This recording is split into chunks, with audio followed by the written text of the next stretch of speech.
Thank you. All right. Hello, everybody. How are we doing tonight? All right. Bear with me here. As she said, I currently serve as the registrar for North Carolina State Historic Sites, which means that I'm essentially a pencil pusher and I deal with paperwork all day. I'm not used to speaking in front of crowds anymore. So I'm a little bit rusty, so bear with me. Also not used to a microphone, which is very interesting for me.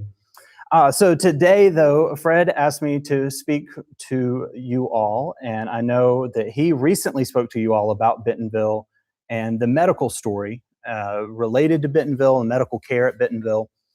And so while that's kind of my main focus and interest, I really also wanted to come here tonight to promote our new book, which I co-authored with my coworker in the back, Mr. Derek Brown.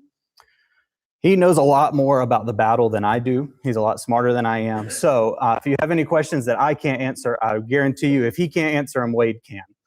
Somebody in this room can answer a question about the Battle of Bentonville if you have it. My talk tonight is less going to be about the battle itself, and we're going to talk more about preservation and memory, something I'm sure most of you care about as members of a Civil War organization. And so the way I framed this talk is that the first half is going to be about the book, essentially, and the journey that this small community of Bentonville takes from a small community to the site of the largest battle ever fought on North Carolina soil, to then becoming, what does a community become once that happens? And so I've always kind of been driven by this quote here at the bottom. Before it was battlefield, it was a home. And this is from Miss Carolyn Cole, who is a descendant of witnesses of the Battle of Bentonville. Her probably grandfather, I don't know the exact, her ancestors were enslaved on the coal plantation, which was the epicenter of the Battle of Bentonville. And so she not only has ancestors with that direct connection, but also grew up essentially on the battlefield. And so in an oral history interview that we conducted while I was on staff at Bentonville, she said this quote, and it's always stuck with me because it's a good reminder that when we talk about battles and generals and forces moving, that they're not happening in a vacuum. This is on people's land. People live there, people farmed this land, and when the battle's over and the soldiers leave, people still have to be there to pick up the pieces. So that's what we're going to talk about tonight. The second half of the talk, I'm just going to kind of get into some of my favorite stories and some of the stories that we've been able to collect over the years at Bentonville. So hopefully there's something in here for everybody. So who has been to Bentonville before?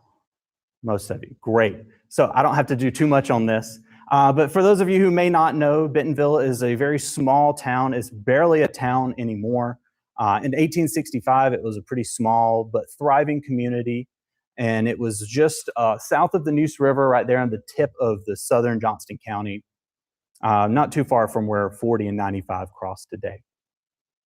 But in 1865, it didn't quite look like that. And this is a contemporary map from the start of the Civil War. And it's probably hard to actually read anything on there, and I understand that. The idea is to show you that it's a pretty small community because most of the small little names you see are actual individual farms. And these are not your large plantations. These are a few 100-acre family farms, mostly. Right there in the very center of the screen, kind of to the right and up a little bit, you can see a bolded word. You probably can't read it, but it says Bentonville. And that's actually where the village of Bentonville is. It was a very small village, just a few homes, a carriage shop, a turpentine distillery, which is where most of the money was made. Just a very small hamlet of a community. So how did the battle get here? I'm sure most of you already are familiar with the Carolinas campaign, but I just wanted to go a real quick rundown so that everybody's on the same page. 1865, Sherman is in Savannah. He's just completed the March to the Sea in 1864. And so he is asked to join Grant in Virginia. And instead of taking the ocean route, he decides instead to march his troops through South Carolina and up through North Carolina and attempt to kind of recreate some of that devastation that was brought on through the March to the Sea, this, total war, war on civilians, the things that we've all heard about many times. So he makes his way up through South Carolina. He split his army into two wings, the left wing and a right wing. The left wing is under Henry Slocum, and the right wing is under Oliver Otis Howard. So they don't really see a whole lot of resistance, the Union Army, as they march through the area until they get to Aversboro on March 16th, where there's a slight delaying action, which essentially just buys Johnston, the Confederate general in North Carolina at the time, enough time to gather and concentrate his forces to try to make some sort of stand and fight just one wing of Sherman's army. The goal is to attack the left wing on its way to Goldsboro, and it ends up that Bentonville is exactly where they think they need to be. So the Goldsboro Road is pretty much the only road that passes through that area. So Confederate General Wade Hampton, as the cavalry commander, is kind of Johnston's eyes and ears, and he's scouting out locations where may be a good spot to have this fight against Sherman. And so he chooses the coal plantation, which is just outside of the village of Bentonville, as the spot for Johnston to make this stand. And so the original battle plan is this kind of lazy 7 here for Johnston, and he's going to have the Confederate Army of Tennessee, nowhere near what they once were, but still a formidable fighting force. They're going to be up at that very top line there on the coal plantation, and then Braxton Bragg's going to be in the south part over here. And so the idea is that as the 14th Corps approaches on the road, they're not going to expect anything. Maybe some cavalry. They've not seen much action.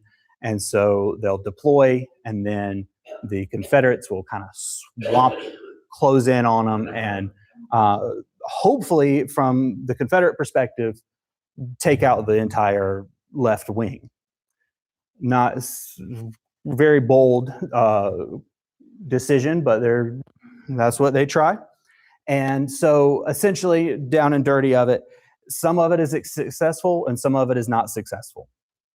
On the front half, the Army of Tennessee steps off at 2:45 p.m. on March 19th, and they charge these very unsuspecting Union troops that have just arrived on the battlefield. They don't know what's going on, and they get overrun very, very quickly. So it's a massive success north of the road. South of the road is a different story. Braxton Bragg doesn't step off when he's supposed to, so the Union kind of get a break thanks to Bragg.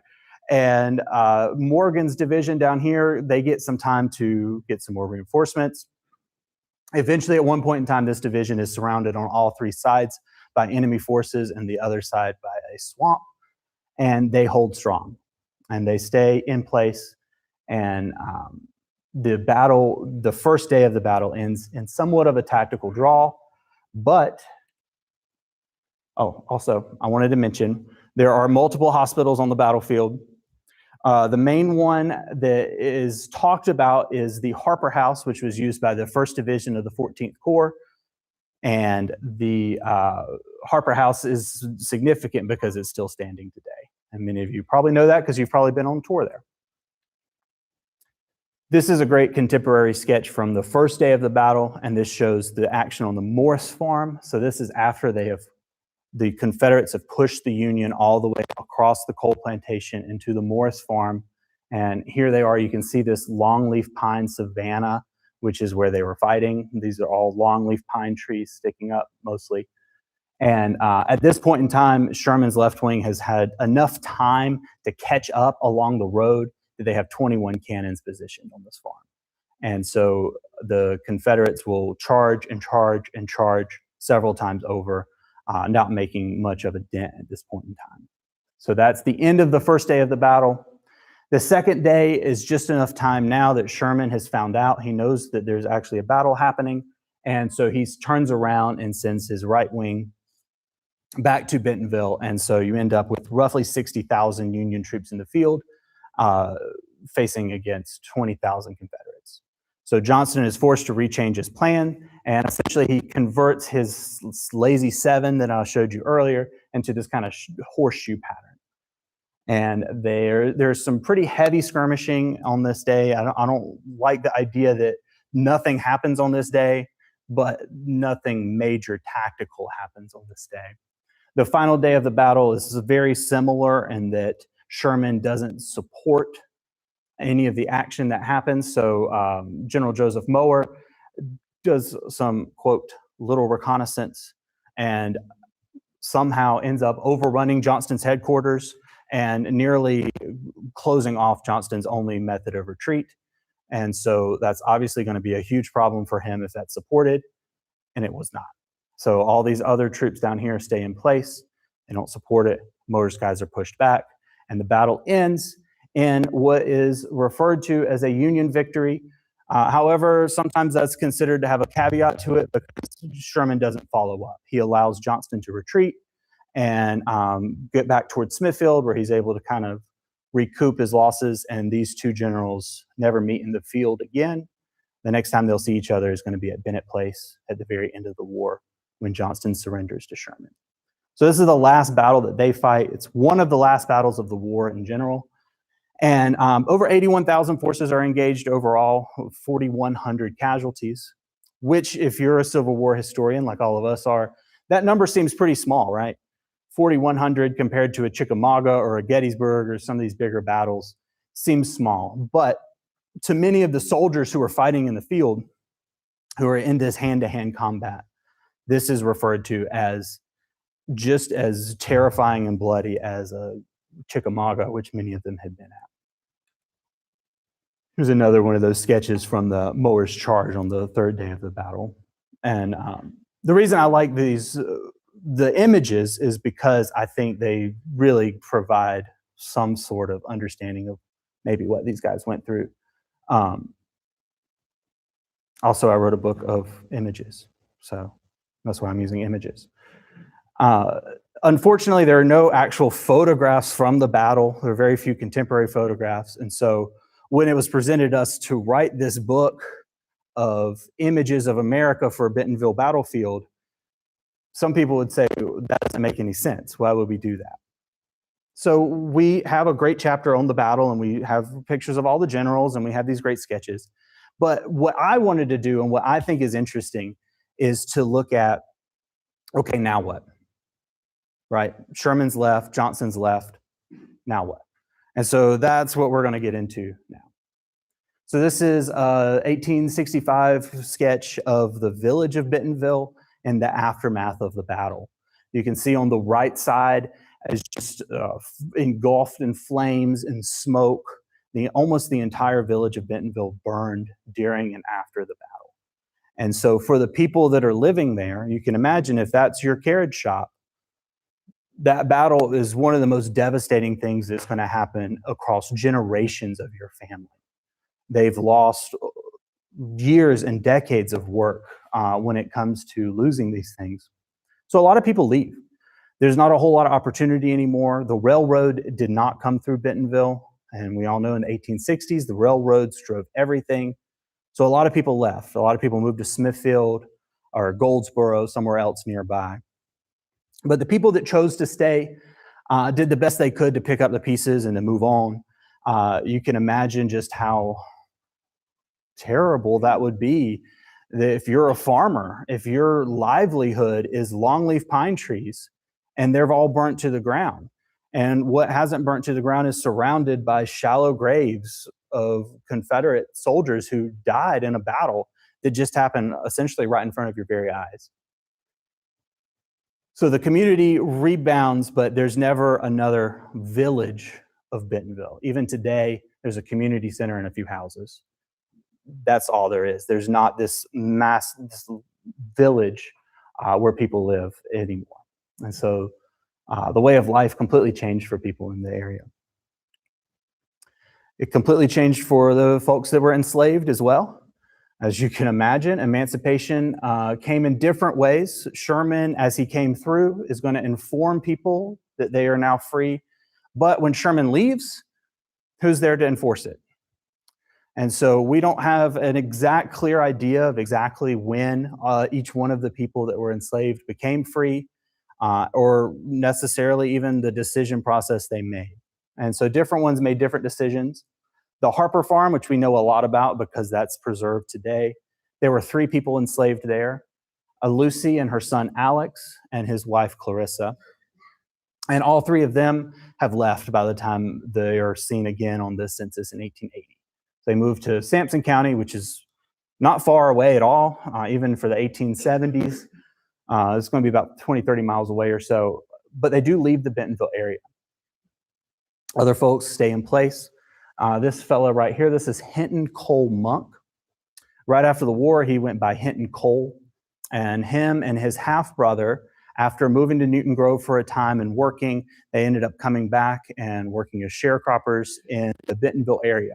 They stayed in the area long enough that by somewhere around 1875, Levin is able to purchase land literally right beside the plantation, part of the plantation on which he had been enslaved just 10 years earlier. He buys land and he builds this home for himself and his family. And that house is still standing. It's in rough condition, but it is still standing, and that land is still in the family. And if you remember at the very beginning, I used that quote from Miss Carolyn Cole. This is her ancestor, Levin. Hinton Cole Monk, he ended up getting married and moving to Wayne County, I believe. And he changes his name back to Monk. He was enslaved on the Cole plantation with his mother and his brother Levin and a few other siblings. And so he had used that name Cole, but his father was enslaved on a different plantation, and the Archibald Monk plantation in Newton Grove. So I couldn't tell you the reason why he decided to change, but he did. And so he changes his name to Hinton Monk. And if that name sounds familiar to you, maybe you're a jazz fan, Hinton's grandson was born here in North Carolina, but quickly moved to New York as a young kid and made a name for himself in the world of jazz, bebop jazz specifically, Thelonious Monk. I'm a huge jazz fan, so I always got to mention that. And I just think it's a really awesome testament to hard work, and that he provided a life for his family and he stayed in place. And we know all about his grandson now. I think that's awesome.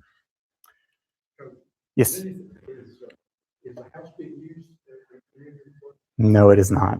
No, it's standing in the middle of a field, and it's still in the family. And it was one point in time they were raising money to turn it into a history, cultural institution, but I've not heard anything about that recently. Hopefully they'll do something with it, because that's a great story. So after the war, like I said before, most of the economy was driven by tar, pitch, and turpentine, these naval stores. And they're creating a lot of turpentine through harvesting the rosin from the inside of these old growth longleaf pine trees that proliferated the area. During the battle, many of those burnt, many of those were torn down by artillery shells, many of those are gone. At the same time, wooden ships are no longer the economy driver that they once were. Everything's changing about the economy. And so the longleaf pines are out, cotton is in. King cotton comes in. And I think it's a misconception, right, that Johnston County has always been cotton. And it was not. But by the time you get into the 1870s, 1880s, well into the 20th century, cotton gets hot in Johnston County. At one point in time, Clayton, my hometown, just about a few miles up the road from here on the other side of Johnston County, was known as the wealthiest little town in the world because of cotton, which is saying a lot for if you've ever been to Clayton before the year 2010 or so. So this is a great photo here of some of the Thornton family, which are very proliferant in the Bentonville area, working in a cotton field.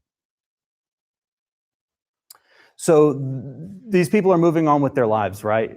But there's still this elephant in the room of this was a battlefield just a few years ago, just a few decades ago. In living memory, people are not forgetting what had happened there.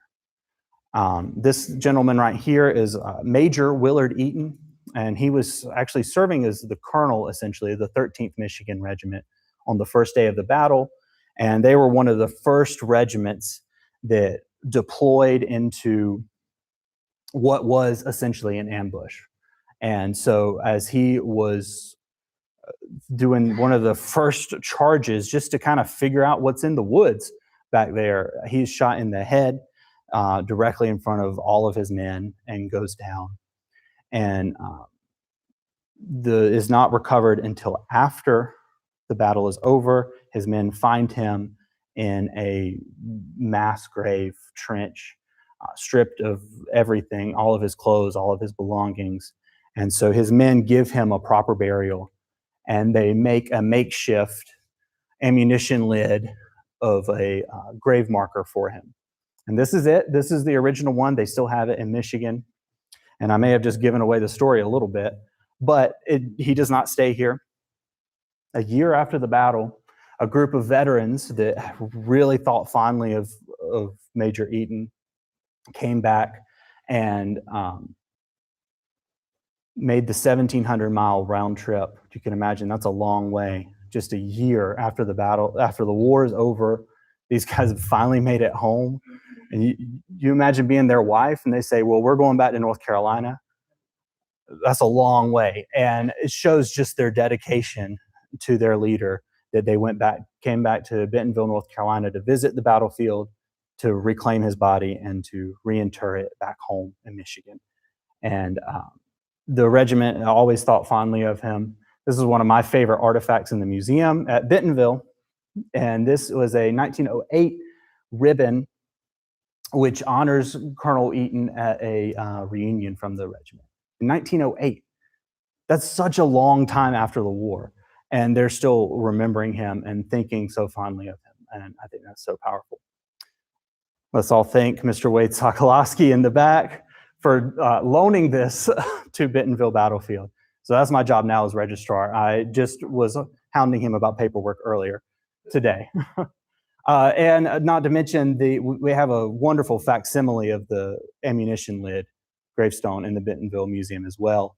The original is still in Michigan. And here's Willard Eaton's grave today. So he finally got a proper burial. Just about 6 miles from the village of Bentonville, the Harper House is still there.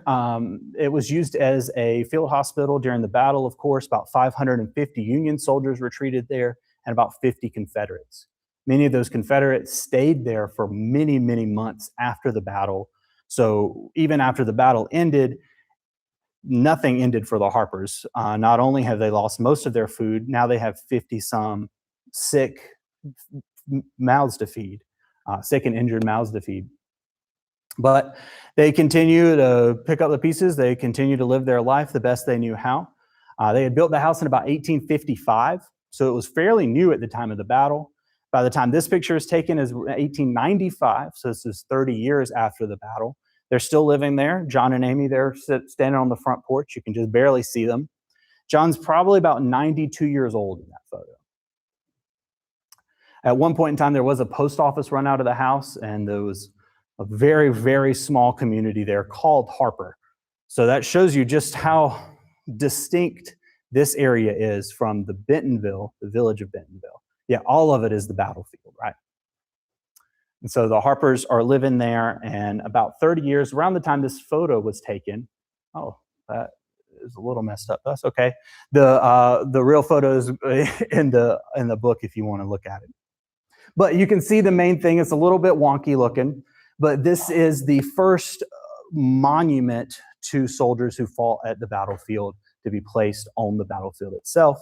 So it was erected by the Goldsboro Rifles, which are kind of like a National Guard militia unit who, 1895, this is living memory. They know people who fought in the war. Some of them were veterans.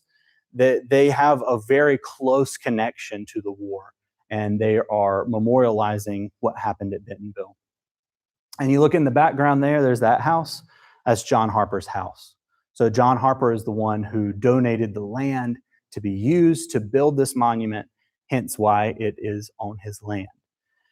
Which maybe a little bit confusing when you look at it in the grand scheme of things, that it's about 2 miles behind Union lines, and this is a monument to North Carolina soldiers.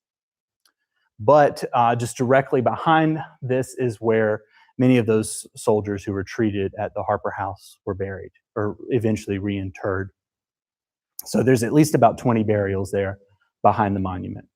There's a whole talk's worth of interesting stories with that monument that I won't get into. But Wade Hampton made his triumphant return to Bentonville 30 years later as a sitting U.S. Senator now, and he's the one that gave the dedication speech at the monument. At the same time, there's still physical remainders of the battle left on the battlefield, including this incredible image from 1897 of one of these, likely a longleaf pine tree, some type of tree that's clearly been decimated by artillery shells. And you can imagine these were everywhere at the time, and these physical reminders of the battle that happened just 30, 40 years earlier. So as we get into the 20th century, we start to lose our Civil War veterans. And so there's a renewed interest for a lot of people like you all here that want to know the stories of what happened in the war and want to preserve those stories. And so another monument is erected in 1927, this time on the battlefield. And this was put up by the United Daughters of the Confederacy. And it was intended to memorialize the North Carolina Junior Reserves who fought here. These are young boys, 14, 15, 16 years old, who were essentially in the dead center of the Confederate line and very much witnessed the action and were part of it as well. And so this monument was put up directly on the ground where they fought. So this is about 2 miles or so away from the other monument. So this is actually on the battlefield itself. And I don't know exactly what's happening in this picture. I really wish I did. I can imagine it's a good story. But one, you can see the billboard there they put up of the map, which I think is awesome. That it shows that people were visiting the battlefield as early as the 1920s. There's nothing there but these two monuments and a billboard. And so people are interested in learning about the Civil War and wanting to see where these things happen. This guy in the safari hat looks like he's out of Tarzan. In the background there, that is Fred Olds, who is the founder of the Hall of History, today the North Carolina Museum of History. So he's the one that collected most everything that's in the Museum of History. He had a particular interest in the North Carolina Junior Reserves and was known to do a lot of tours at Bentonville and was kind of a champion for the very early idea of preserving Bentonville. And here's, well, I went way too fast and I can't go back. No, I can, okay. Well, I'm missing a picture, but there's another picture that's in the book of him standing on some of the original trenches as well, giving tours in the 1920s. And then up here, you can see in the 1930s, they're starting to think about preserving battlefields on a grander scale. The National Park Service now is starting to take over a lot of battlefields like Chickamauga, Gettysburg, these big, well-known battlefields. Well, they actually come down to Bentonville and they look at Bentonville. They send a representative from the National Park Service to look at Bentonville and to kind of talk to the locals and see what they would think about maybe selling their land or turning the area into a national park. Unfortunately, nothing ever comes of it. You can imagine there's a few other things the federal government has going on in the 1930s, and then 1941, things get really crazy. So this is not exactly a priority. So the talks about turning Bentonville into a national park stall out, and they're never picked up again, really. Life continues for people that live in the area. The Harpers, they stay in the house till about 1897, and that's the year that John moves in with one of his kids and dies later that year. Amy lives until 1901. Whenever she passes, the family sells the home, and a few other people purchase the home. And on the left here is the Thornton family. It's a very large family.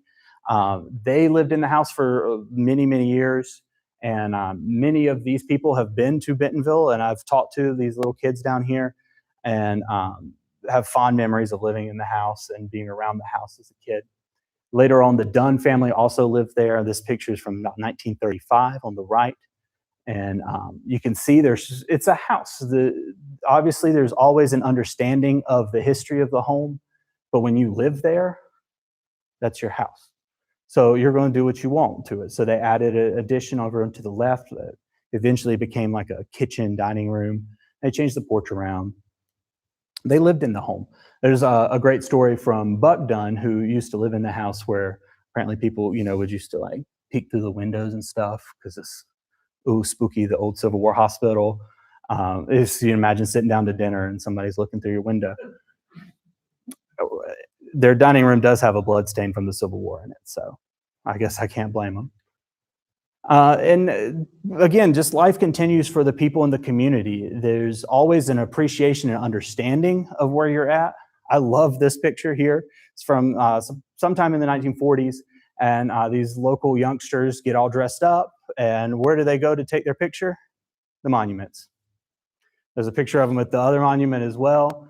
But this is the community. The community is the battlefield. The battlefield is home. And so that's why I really like that, because it shows just how much the memorial landscape as we know it just becomes a part of regular life.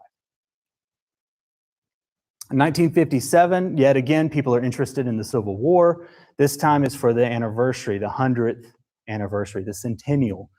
We know something about how big centennial events can be with the 250th of the American Revolution happening right now. A lot of money is going into America 250 right now. A lot of money went into the Civil War 100th anniversary as well. And so in 1957, the state of North Carolina is the one that finally steps up and wants to do something about preservation at Bentonville. And they purchase about 51 acres from the Dunn family, who were living in the Harper House at the time. And so this is 50 acres around the Harper House. And if you remember, the Harper House was about 6 miles from the village of Bentonville, about 2 miles from most of the action. It was a field hospital. Field hospitals are not usually in the centerpiece of the battle unless something went crazy wrong.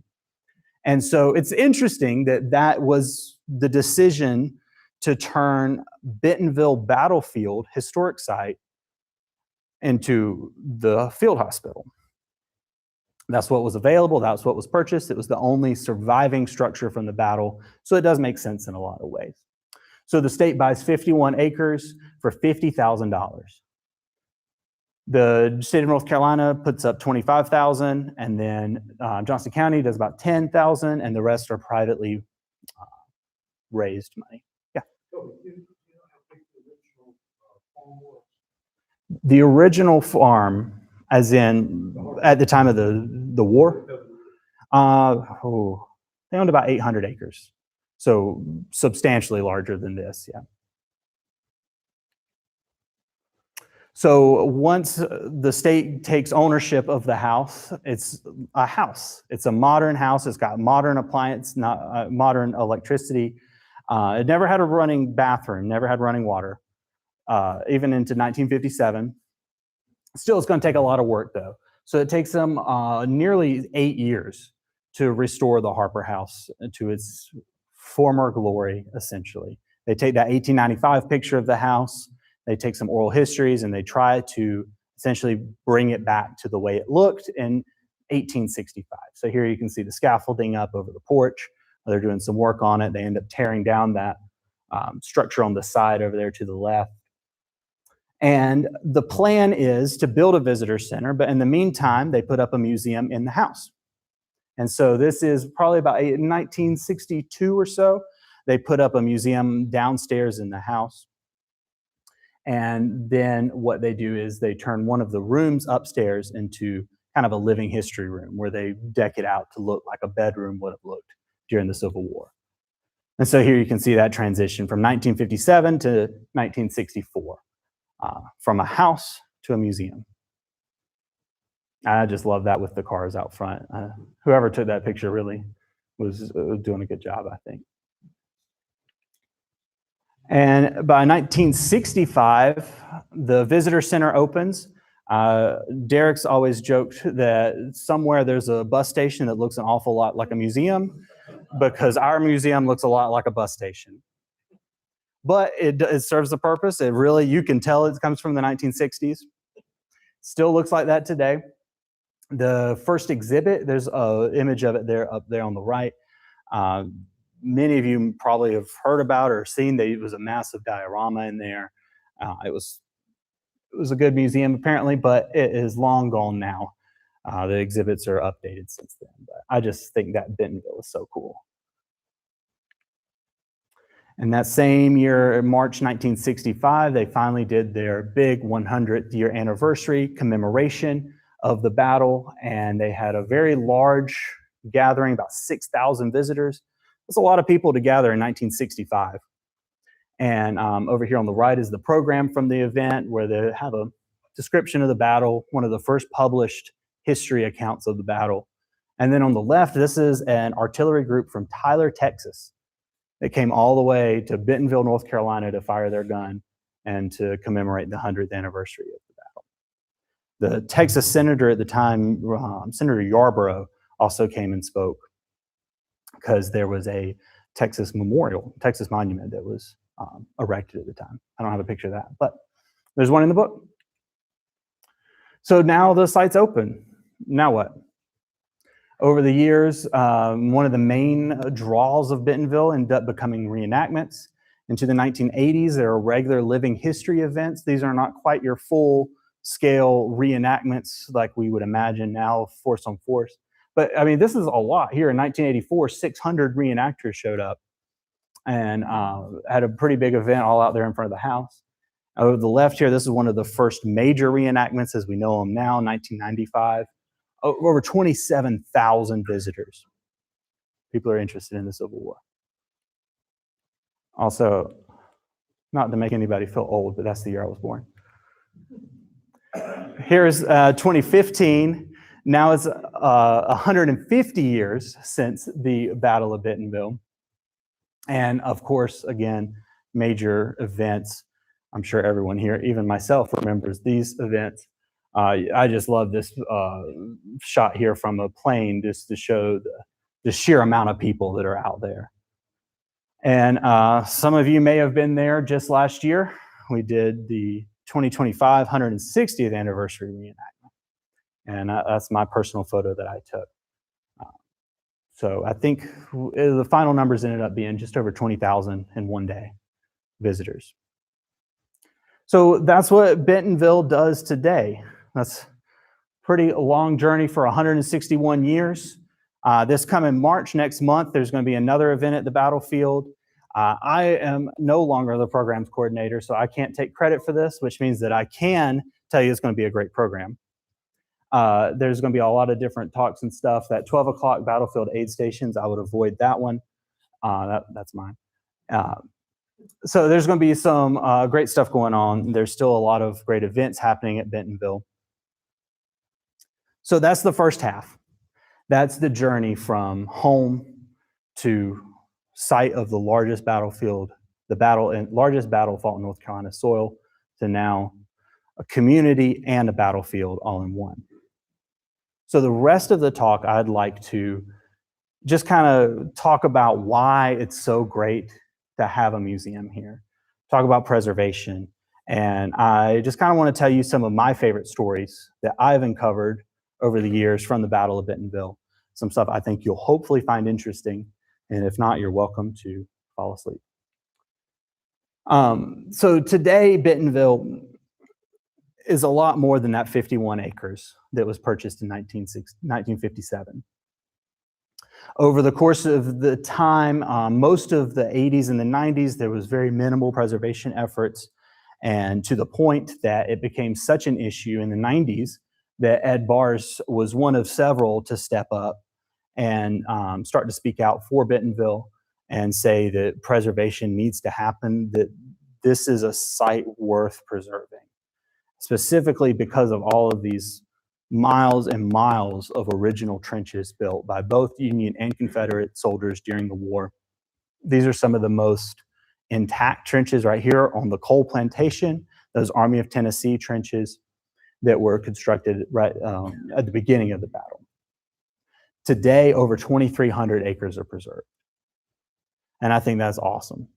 The battlefield itself takes up just over 5,000 acres. So there's still a lot of work to be done. A lot of people still live on the battlefield. People have family farms that have been there for generations. I fully understand why they would want to keep it in the family. Other families, their children are moving away. And would you rather have a McDonald's or a battlefield? I know how I feel. I know how most of you probably feel. Most of this work has been only possible through the work of the American Battlefield Trust. I've got to call them out. I'm sure everybody here is familiar with the work that they do. It's incredible. Bentonville is a poster child. I mean, 2,300 acres, that's incredible. But they do great work all over the country preserving original battlefield land. I also got to give a shout out to Donnie Taylor up here. He was my first boss in the history field, and he was really one of the he was a site manager for nearly 20 years, and he was the one that ushered in most of this preservation work. And so now today, the battlefield has miles and miles of trails, a 10-mile driving tour. There's so many different ways that you can experience the battlefield, learn about what these soldiers did, and actually be able to stand on the ground where they fought. Okay, so I'm missing my photo here. That's okay, though. This is one of my favorite research stories from my time at Bentonville. And this is a fella, I should see his picture here in a little bit, but this was Private Thomas Reed. He was from Michigan. He was in the 21st Michigan Regiment. They were kind of one of my favorite regiments that I studied while I was working at Bentonville. They first enlisted in 1862. They traveled mostly in the West, saw Chickamauga, were at Lookout Mountain, battles of Atlanta. They had been through a lot during the war. And Bentonville was their last battle. This regiment lost, I can't remember now. Lost over 90 men in 30 minutes during the battle. They really, really had a rough time at the battle. And so when it comes to researching the men that were in the regiment, there's a lot of stories out there. And I was looking for some more, and specifically I was looking into where they went after the battle. So many of these soldiers retreated in the Harper House, and once the battle was over, they were brought to Goldsboro, and in Goldsboro they were put on a train and sent to New Bern to Foster General Hospital. Foster General Hospital didn't have room for all of these guys, and they're not exactly were capable of handling all of the really severe cases that they were seeing. And so they put several of them on a ship and sent them up to David's Island in New York Harbor, where many of them were treated. So that's what this image was an image of DeKalb General Hospital, where they were treated. And I was going through records from the DeKalb General Hospital, and I found this guy right here. And all it said was that he was Private Thomas Reed, Company B, 21st Michigan. I thought to myself, 21st Michigan, that's interesting. Let me see more about this. Many of the men that were treated at DeKalb General Hospital were wounded well before Bentonville. That's a long journey all the way up to New York. There's a lot of them, and it's very frustrating being a researcher and finding someone like this. Oh, they were wounded at Lookout Mountain. Oh, they were wounded at Kennesaw, anywhere that was not Bentonville. And so this was a very interesting picture here. I looked him up and found out more information about him. Turns out he was at Bentonville. And he was not only at Bentonville, he was wounded at Bentonville. And he was wounded at Bentonville and was recovering from his injuries at DeKalb General Hospital when this photo was taken. So this was part of like a medical journal, essentially looking at how the wounds were treated and how they were recovering from them. You can see just how terrible his wound was, and that he was lucky to survive at all. Here he is in New York, still recovering. He was there for well over a year before he made it back home to Michigan. I just love this story because we had no idea this guy. We had no idea his name. He's a private. And just searching through these files, I had no idea that he was at Bentonville. But now we have another name, not just a name, a photo, and a photo of his injury from Bentonville. He was treated at the Harper House, and that's the after effects of that. When he made it back home to East Grand Rapids, he actually operated like a bathing beach for many years, kind of like a recreational bathing beach on a lake there in East Grand Rapids. And when I went to go visit my in-laws last year, I was able to visit that beach. You cannot see it because it's so blurry, but his picture is on this panel, and that's where his bathing beach was. So this was his family's lake that he owned for many years at East Grand Rapids, and his legacy is still there. I think that's great. Yeah. His injury was a incision in his field. Mm-hmm. I have not seen his actual casualty report, so I couldn't tell you exactly what it was, but it was a hip injury. It may have been a shell or something with how big of a wound that was. That, especially on the exit of it, for sure. So here's another story that I really like. This is the same regiment, the same company. This is Lieutenant Amherst Cheney, who was leading Company B of 21st Michigan at the time. And this is a story that I knew that had been told many years at Bentonville. If you've taken a tour at the Harper House, you've probably heard the story of the guy that was shot through the chest. This is him. He was shot right here. It entered his front right shoulder, went straight through him, and then exited around his back of his shoulder. Somehow, miraculously, not only does he survive, he walks off the battlefield. And he passes out just as he's getting to the first aid station toward the rear. So he makes it just long enough there. He passes out from loss of blood, but he's able to be treated at the Harper House. They wrap him up. There's a clear exit wound. And in the Civil War, an exit wound is life-saving, because it means the surgeons are not going to find the bullet with their fingers. And so it's actually one of the better ways to survive is by having the bullet leave your body, and then it's less interference from the surgeons. So Amherst Cheney is treated. He's also sent to DeKalb General Hospital in New York, where he recovers for about a month. And then he's sent back. And so he's able to march in Washington with the rest of Sherman's army at the end of the war. After being shot through the chest in March, he makes it back to finish out the war with his regiment. I think that's the strongest I can imagine. Well, I had heard his story. I had told his story.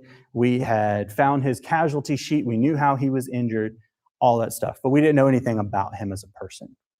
And for me, I think people are what make history.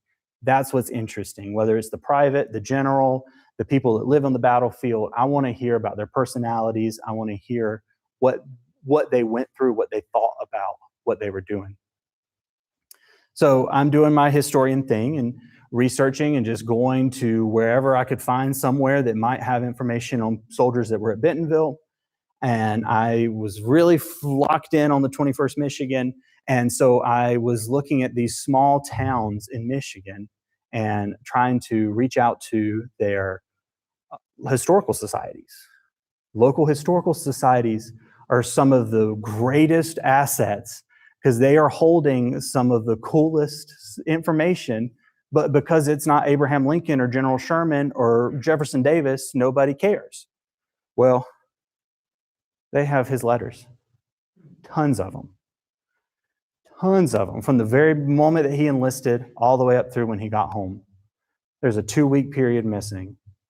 Guess what that 2-week period is? Bentonville.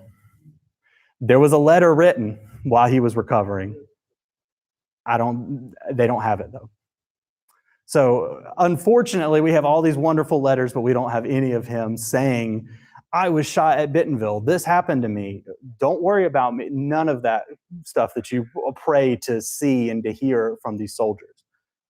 But as I got into the letters and started transcribing them, there's some really, really good stuff here. And specifically, what I like about it is that these are letters to essentially his sweetheart back home in Michigan, Tina. And I have some quotes I'll show you in a little bit.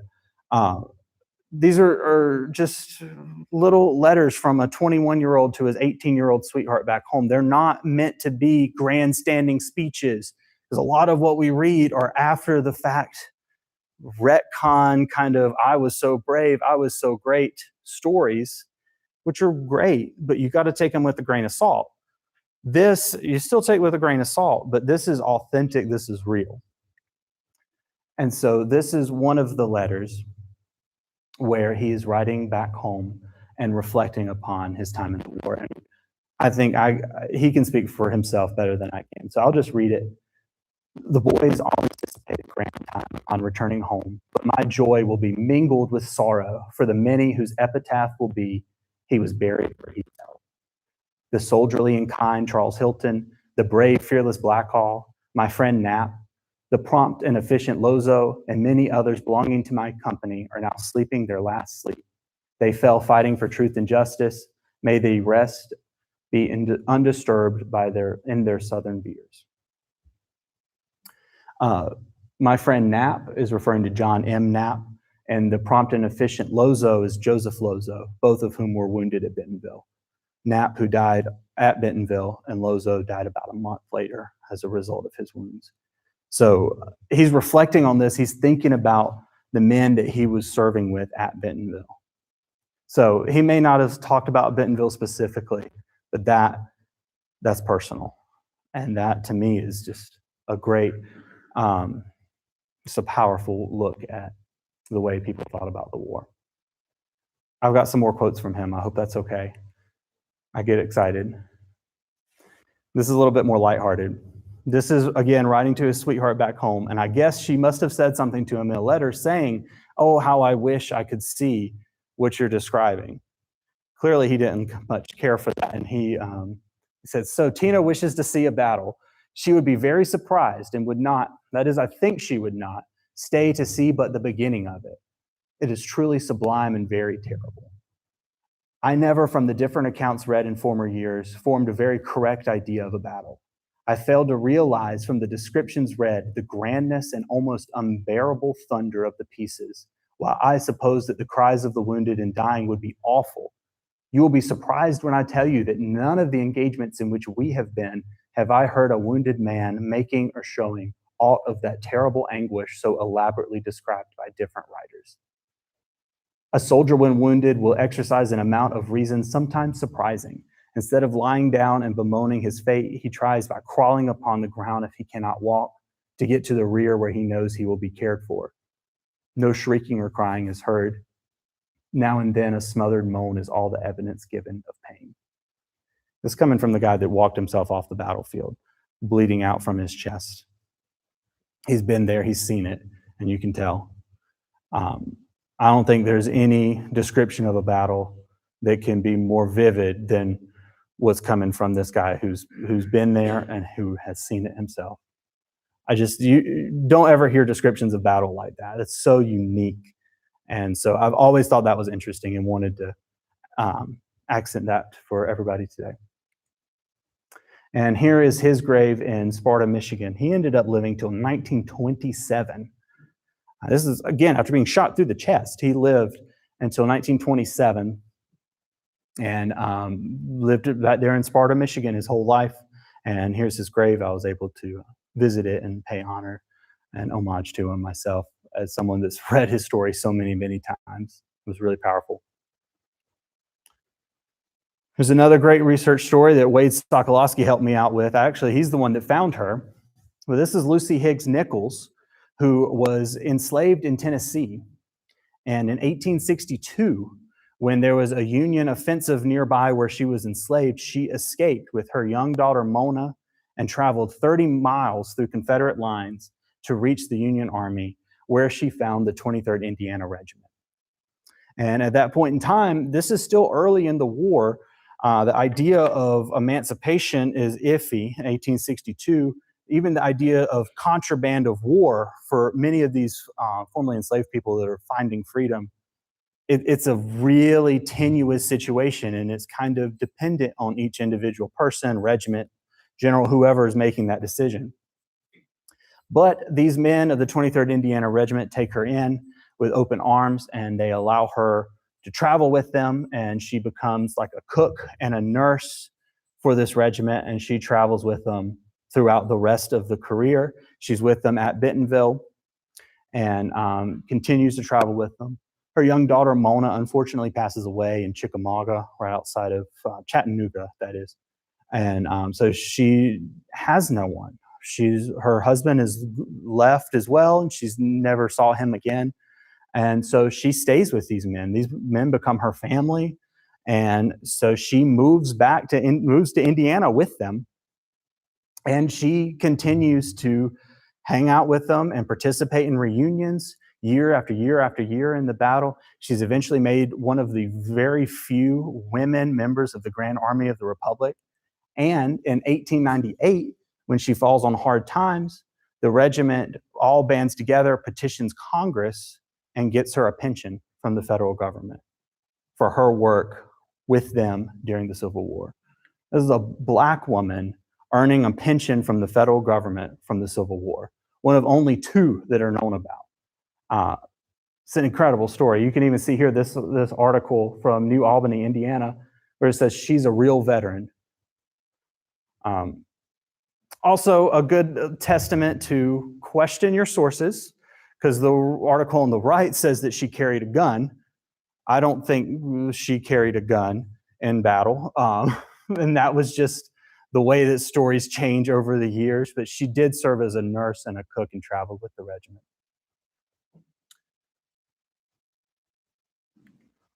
And today in New Albany, Indiana, there's actually a statue to her and her daughter, Mona. So a pretty powerful reminder of what they did. So we also have some really interesting artifacts in our collection at Bentonville. I've told two Union stories and a civilian story, so here's the Confederate stories. This guy was a student at the North Carolina Military Academy in Hillsborough, and he served in the Confederate Army. He was only 21 at the time of the battle in 1865. And the battlefield is lucky to preserve and to collect not only this great image of him, but also several of the letters in which he wrote to his young sister back home. Specifically this one up here, I'm sure everybody is kind of got a questioning look on their face why a Confederate soldier would be writing on letterhead with Lincoln and McClellan. Well, he wrote about it, and he told her that this letter was the heads of McClellan and old Abe. And it was given to him by a Yankee prisoner when a good many of them arrived in Richmond a different way than they expected. A little tongue-in-cheek humor there. He continues, here's several of them, as another quote where he's writing to his sister on her 17th birthday. He wishes her a happy birthday and says, "Allow me to congratulate you and wish you happy returns. I hope you won't feel too much like an old woman yet, or an old maid either. You mustn't give up all hope too soon." For a 17-year-old. And one of his last letters to his sister, and he wouldn't have known it was one of his last letters, but he wrote this very prophetic and sad, but also somewhat hopeful reflection on the war. Time looks dark. We can hope for better, keeping our trust in him and to ourselves. May he grant us a speedy and glorious deliverance from the troubles now threatening us and restore us to peace and prosperity. Just a couple weeks after he wrote that letter, he would be shot and killed at the Battle of Bentonville, 21 years old. So how awesome is it that we're able to still tell his story? You know, what a tragedy to lose someone, especially someone so young. But to be able to, we're sitting here 160 years later still talking about him. One last story. This is Robert Hanna, who was in the 26th North Carolina, who you may be thinking they weren't at Bentonville. And he was not injured at Bentonville. He was actually injured at Gettysburg. but he was from North Carolina. He was from Anson County, North Carolina, actually. And when he returned home after the Battle of Gettysburg, he no longer had a leg. So he had to make do with what he could, and he made his own legs. But in 1867, he was able to write to the state of North Carolina and say, I lost my leg in service to this state. Can you give me a new one? And they said yes. And so he went to Raleigh and got fitted for a brand new leg. And as his grandson, Duncan Hanna, is recorded remembering that leg was his Sunday leg because it came from the state. It was fancy. It was a patented Jewett leg. And he wore that on special occasions and the square dances in church. What better special occasions are there? He liked to be sharp. He wouldn't wear it in the rain, even with a boot on it. He had several other legs he had made himself, even one with a bull's hoof on it. Very creative. But here's a picture of him in the wartime. And then here he is with the big beard on the right. You can actually kind of see in his right leg is just a lot thicker than his left leg. So that's that leg in there. We have his leg at Bentonville. This is a loan because it's still in the family.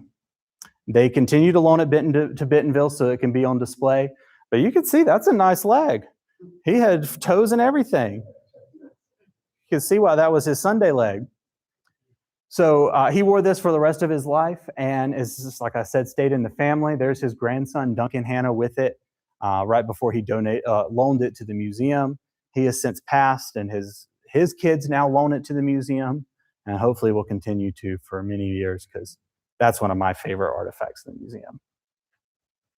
So that's all I got for you. Thank you for listening and tolerating. This, just to explain this image, is one of my favorite images. This was from the 157th anniversary commemoration of the battle.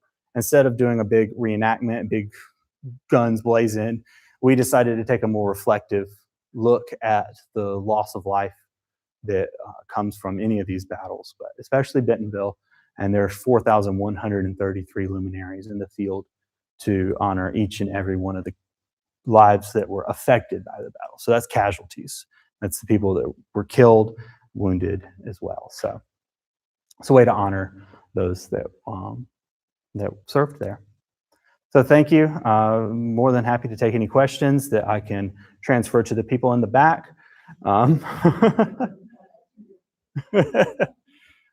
Yeah. Were these candles in a bag or what? So they're Amazon little battery controlled candles, and then we put them with some sand into the little paper bags. It was a long day putting those out. Yeah. You talked a little bit about the national park interest. Yeah. Is there more to the story? I mean, have you seen things that it like kind of waned, or is it just stopped and never brought up again? It's pretty much stopped and never brought up again. So they send somebody down as a representative from the National Park Service and to investigate. There's a lot of newspaper action about it. A lot of newspapers pick it up, but then we don't really see it in much more newspapers after that.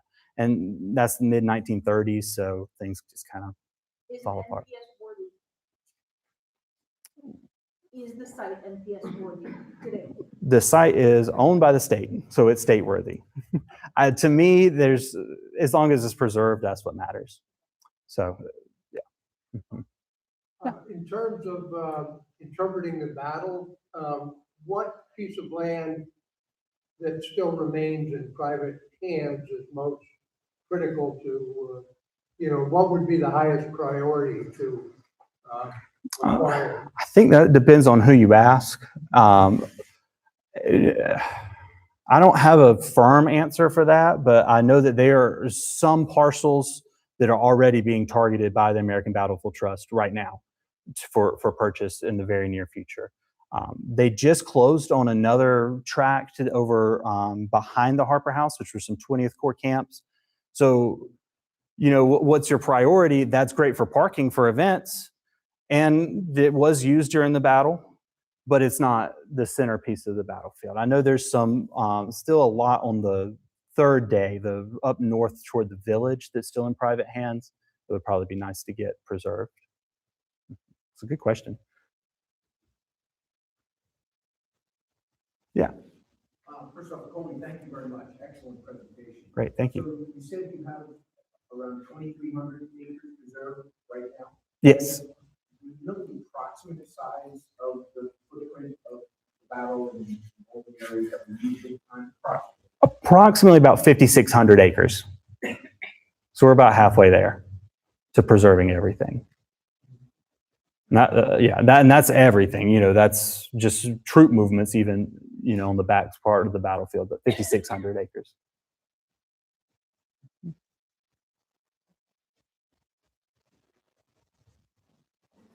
All righty, well, I'm gonna go hang out.